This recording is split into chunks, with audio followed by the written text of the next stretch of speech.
Heboh, di momen setelah Hari Kemerdekaan Indonesia, telah ditemukan sesosok pemuda yang ahli dalam perbatangan.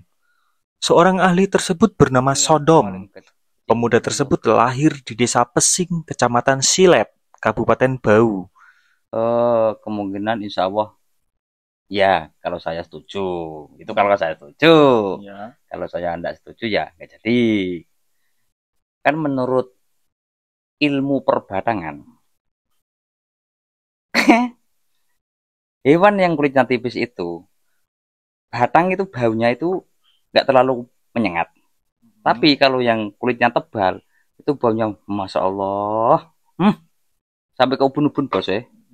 Pemuda tersebut dijuluki ahli perbatangan karena dianggap warga setempat di desanya sudah paham betul tentang perbatangan. Sodom menyadari keahlian tersebut karena bisa mendeteksi bau tak sedap di area pemukiman setempatnya.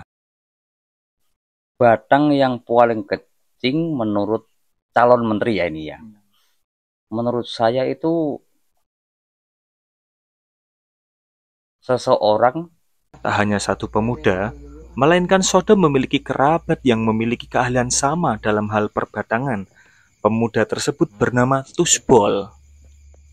Tusbol sehari-hari bekerja sebagai tukang las, tukang tambal ban, dan bengkel sakobere. Batang kok estetik ku piye lah.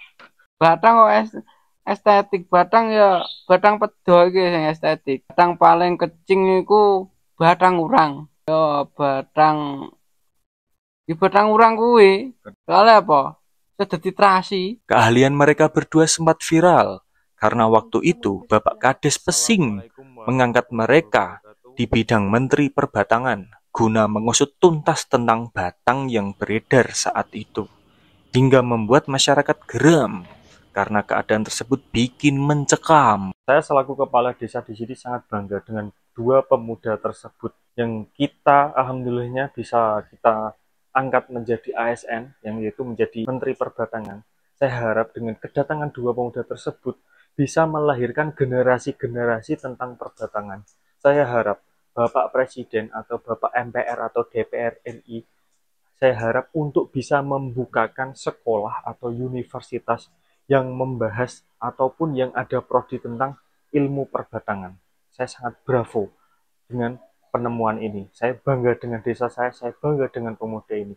Saya harap ada regenerasi baru yang bisa melanjutkan tentang ilmu perbatangan ini. Bravo, bravo, bravo. Mereka, tim Menteri Perbatangan, setiap malam memang sering rapat paripurna guna membahas update tentang batang yang terbaru, yang mungkin sudah di-upgrade melalui Android versi Lollipop ataupun iOS versi 10,5.6 FM.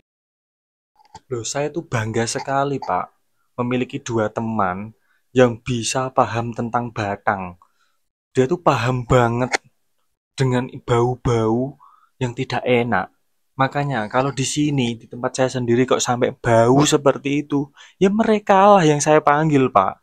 Gak ada yang lain. Setelah kami mewawancarai pemuda tersebut, kami bisa lebih mengerti tentang hidup di dunia ini bukan sekedar pahit manisnya kehidupan, namun juga harus memahami janji-janji pejabat dalam negeri yang sering membohongi rakyatnya, yang tak pernah direalisasi, atau biasa disebut batang yang paling menyengat di hidung para masyarakat.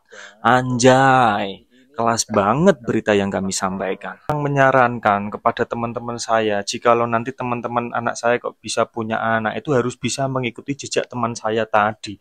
Memang saya rekomendasikan ketika saya ngopi bersama teman-teman, bersama keluarga-keluarga saya harap anak-anaknya bisa mau belajar tentang perbatangan.